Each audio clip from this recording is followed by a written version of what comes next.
Hello বন্ধুরা, তোমাদের সাথে একটা নতুন রেসিপি শেয়ার করছি, দই মরিচ চিকেন। তো সেদিন ছিল মাদার্স ডে।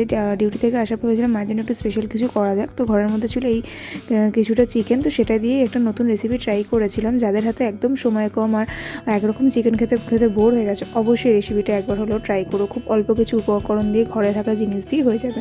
তো প্রথমে চিকেনটার মধ্যে আমি গোলমরিচের গুঁড়ো আর লেবুর রস দিয়ে 20 মিনিট মতো ম্যারিনেট করে রেখে দিয়েছিলাম। তারপর একটা কড়াইতে সাদা তেল দিয়ে তার মধ্যে ওই ম্যারিনেট করে রাখা চিকেনটা দিয়ে ভেজে নিয়েছিলাম। হালকা কুকড এরকম ব্রাউন হলেই তুলে নেবে। তারপর তার মধ্যে দিয়েছিলাম গোটা গরম মশলা, লবঙ্গ, এলাচ, দারচিনি, শুকনো লঙ্কা। তারপর ওই তেল একটু ভেজে আসলে তার মধ্যে দিয়েছিলাম গোটা ধনে, গোটা জিরে, টুকরো করে রাখা আদা, কয়েক কোয়া রসুন, এরকম স্লাইস করে কেটে রাখা পেঁয়াজ। তো সেটা দিয়ে ভালো করে ভেজে নিয়ে এরকম ব্রাউন হয়ে আসলেই তুলে নেবে। ঠান্ডা করে পর তারপর গ্রাইন্ডারের মধ্যে একটু নুন আর চিনি দিয়ে ওই ভেজে রাখা মশলাটা দিয়ে নিয়েছিলাম। তবে সেটা পেস্ট করে নিয়েছিলাম। তো এরকম একটা টেক্সচার এসেছিলো।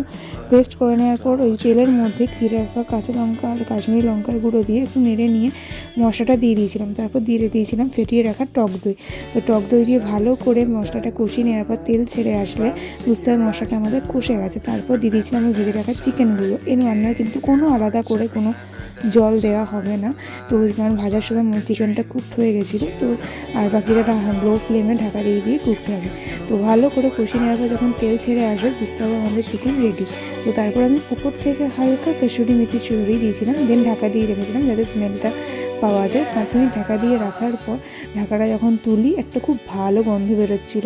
তো চিকেন আমাদের এখানে রেডি। অবশ্যই তোমরা ট্রাই করে জানিও কেমন লাগলো। আর যদি ভালো লাগে অবশ্যই like, comment, share and subscribe করতে ভুলো না। দেখা হবে নেক্সট ভিডিওতে। টাটা।